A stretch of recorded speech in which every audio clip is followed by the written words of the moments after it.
I hope बहुत ही बढ़िया हो, क्योंकि आपके लिए एक बहुत ही बढ़िया बुक की समरी लेके आया हूँ। दोस्तों, हम जब भी स्टॉक इन्वेस्टिंग की बात करते हैं तो सबसे पहला एक ही नाम उभर के आता है, वो होता है वॉरेन बफे का।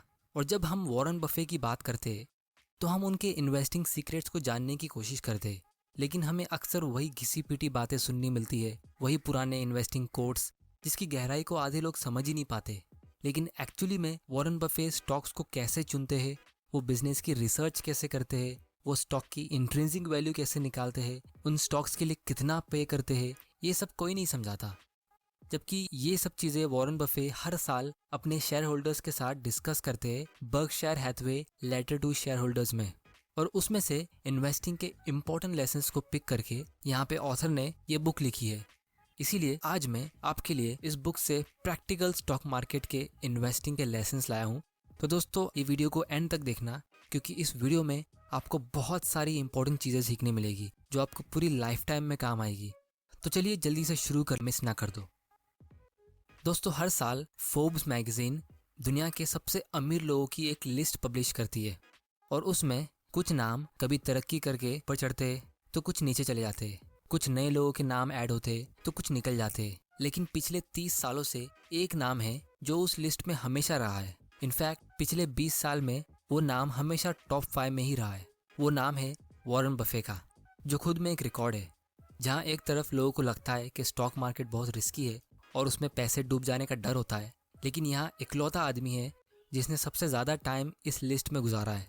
और इंटरेस्टिंग बात यह है, उस आदमी ने अपनी सारी दौलत इन्वेस्टिंग की वजह से ही कमाई है। तो चलिए वॉरेन बफे के इन्वेस्टिंग लेसन्स को समझते हैं। Lesson number 1, don't buy a stock, buy a business. दोस्तों, दुनिया में जितने भी लोग अमीर बनते हैं वो कोई ना कोई बिजनेस स्टार्ट करके ही अमीर बनते हैं। अब ये बात आप सब लोगों को पता होगी, क्योंकि सैलरी से आदमी सिर्फ अपना खर्चा निकाल सकता है।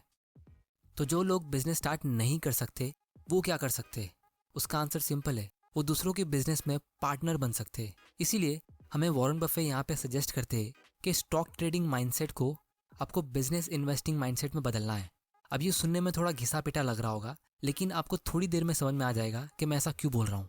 और उसका एक रीज़न ये है कि ट्रेडिंग करके आप इतना अमीर नहीं बन सकते जितना इन्वेस्टिंग से आप बन सकते हो। और आप रिकॉर्ड चेक कर सकते हो कि कितने लोगों ने ट्रेडिंग से दौलत बनाई है और कितने लोग इन्वेस्टिंग करके अमीर बने हैं। और इसका प्रूफ वॉरेन बफे खुद है, क्योंकि वॉरेन बफे अपनी यंग एज में वैल्यू इन्वेस्टिंग की टेक्निक यूज़ करते थे और कुछ ही सालों में स्टॉक्स को बेच देते थे।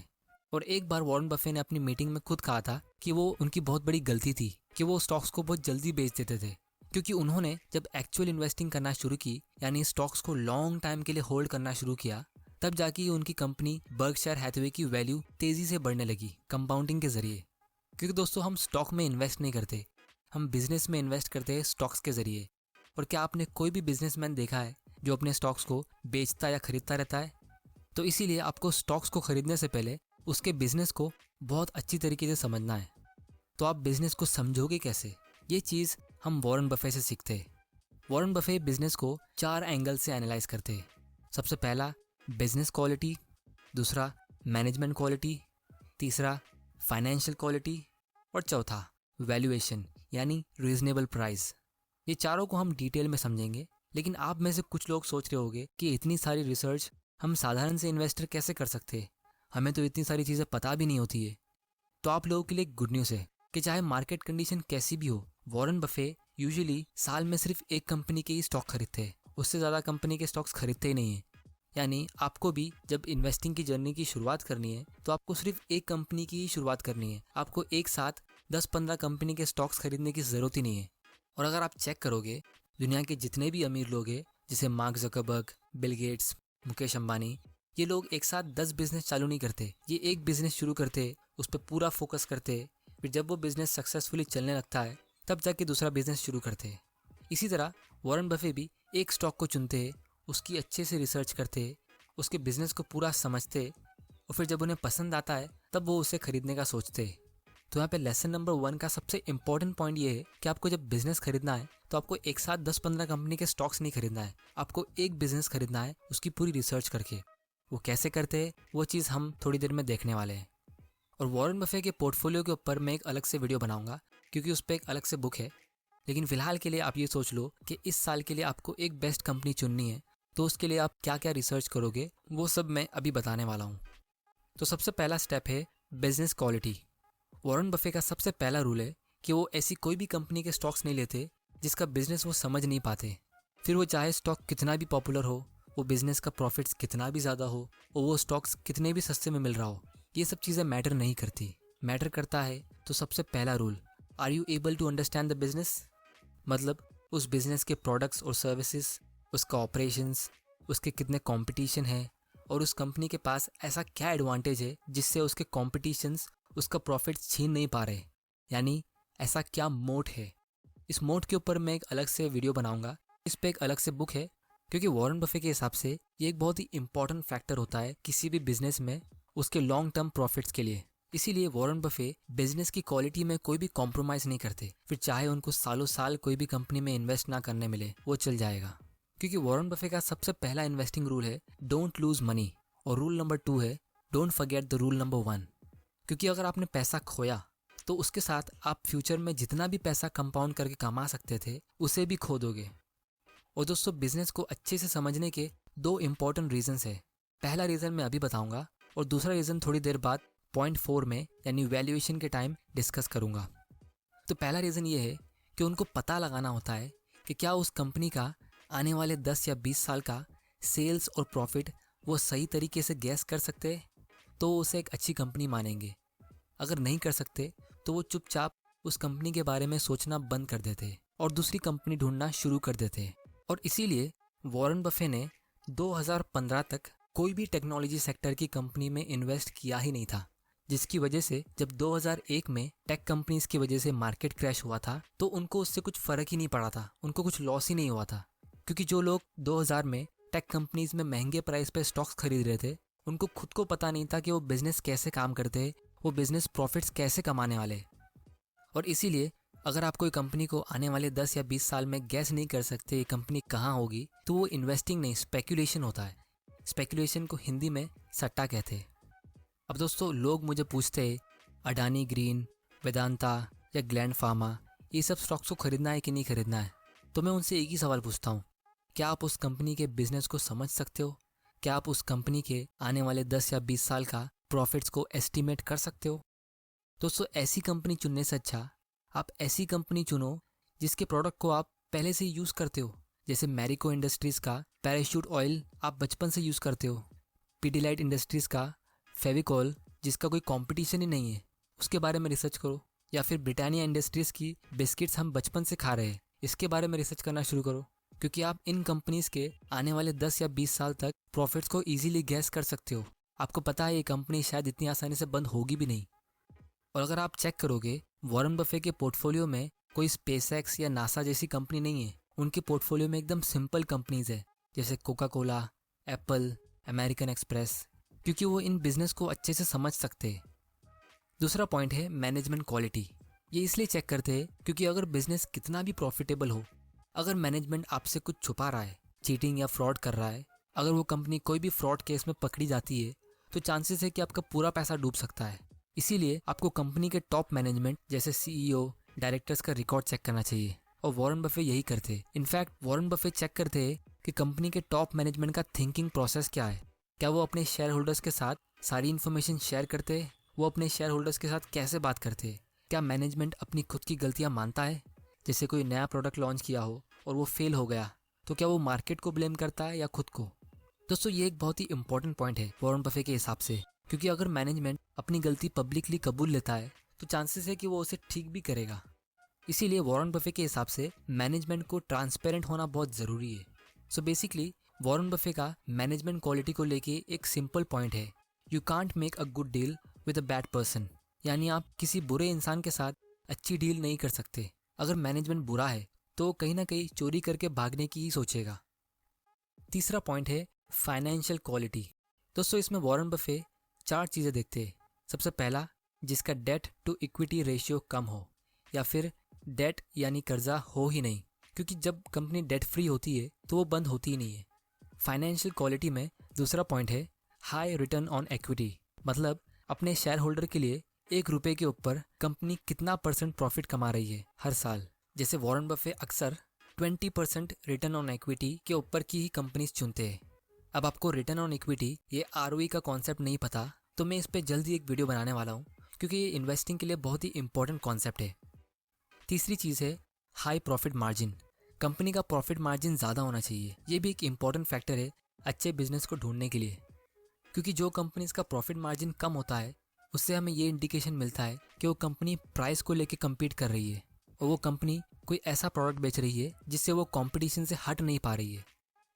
चौथा पॉइंट है कंपनीज को अपने प्रॉफिट्स डिविडेंड्स के थ्रू पे करना चाहिए, और अगर कंपनीज डिविडेंड पे नहीं करती तो उस रिटेन किए हुए प्रॉफिट से कंपनी का शेयर प्राइस बढ़ना चाहिए, क्योंकि प्रॉफिट्स शेयर होल्डर्स का हक होता है। और अगर उनको प्रॉफिट्स डिविडेंड्स के थ्रू नहीं मिल रहा तो वो एटलीस्ट स्टॉक प्राइस को बढ़ा के शेयर होल्डर्स का फ़ायदा कर सकता है। लेकिन अगर स्टॉक प्राइस भी नहीं बढ़ रहा है और वो कंपनी उस कैश को प्रॉपरली यूज़ नहीं कर रही है तो फिर उस प्रॉफिट्स को कमाने का कुछ मतलब ही नहीं हुआ, क्योंकि वो आप तक तो पहुंचा ही नहीं। चौथा पॉइंट है रीजनेबल प्राइस, क्योंकि पहले की 3 क्वालिटीज़ जो मैंने डिस्कस की है वैसी तो बहुत सारी कंपनीज मार्केट में ऑलरेडी है, लेकिन वॉरेन बफे उनमें इन्वेस्ट नहीं करते क्योंकि वो सब काफ़ी महंगी होती है। और दोस्तों, अगर आप अच्छी कंपनी को बहुत ज़्यादा प्राइस पे खरीद लेते हो तो भी आपका लॉस होने का चांसेस होता है, या फिर आपको प्रॉफिट्स कम मिलेगा। दोस्तों, ये मिस्टेक अक्सर न्यू इन्वेस्टर्स करते। वो अच्छी कंपनी चुन लेते लेकिन उसके लिए बहुत ज़्यादा प्राइस पे करते। और अगर आपको ये जानना है कि स्टॉक्स को बहुत महंगे प्राइस पे खरीदने से क्या प्रॉब्लम होती है तो आप यहाँ क्लिक करके बेंजामिन ग्राहम की सिक्योरिटी एनालिसिस की बुक समरी देख सकते हो, जिसमें मैंने डिस्कस किया है कि अगर आप कोई भी स्टॉक को ज़्यादा प्राइस पे खरीदते हो तो उससे क्या प्रॉब्लम हो सकती है। तो दोस्तों, वॉरेन बफे वैल्यूएशन करते कैसे है? उसका आंसर काफ़ी सिंपल है। वो पूरी कंपनी का इंट्रिंसिक वैल्यू निकालते हैं, यानी उनके हिसाब से उस पूरी कंपनी की कितनी वैल्यू होगी वो पता लगाते हैं। और ये वैल्यू हमेशा एक एस्टीमेट होता है, यानी एक अंदाज़ा, क्योंकि आप कोई भी कंपनी का एक्चुअल वैल्यू एग्जैक्टली पता नहीं लगा सकते। ये हमेशा एक अंदाज़ा ही होता है। जैसे अगर आपको किसी को बताना हो कि कोई इंसान मोटा है तो आप अंदाजे से कह सकते हो कि वो 130 या 160 किलो का होगा। अब आपको यहाँ पे एग्जैक्ट पता लगाने की ज़रूरत नहीं है कि वो 147 किलो का ही था। इसी तरह वो भी स्टॉक का इंट्रिंसिक वैल्यू का एक एस्टीमेट निकालते हैं और फिर उस एस्टीमेटेड प्राइस को उस कंपनी के मार्केट प्राइस से कंपेयर करते हैं। अगर वो स्टॉक उनके एस्टीमेटेड प्राइस से सस्ता बिक रहा है तो उसे खरीदने का सोचते, अगर महंगा होता है तो वो वेट करते। तो दोस्तों, आप सोच रहे होगे कि वॉरेन बफे इंट्रिंसिक वैल्यू निकालते कैसे है? दोस्तों, उसका फॉर्मूला भी काफ़ी सिंपल है। आपको कंपनी की ओनर्स अर्निंग को डिस्काउंट करना है गवर्नमेंट के लॉन्ग टर्म बॉन्ड रेट से, और जो भी कंपनी की प्रेजेंट वैल्यू होगी वो कंपनी की एक्चुअल वैल्यू होगी। अब आप में से आधे लोग यहाँ बोल रहे होगे ये ओनर्स अर्निंग क्या होता है, और बाकी के आधे लोग कहेंगे ये डिस्काउंटिंग क्या होता है, और बचे हुए लोग पूछेंगे कि गवर्नमेंट का लॉन्ग टर्म बॉन्ड रेट क्या होता है।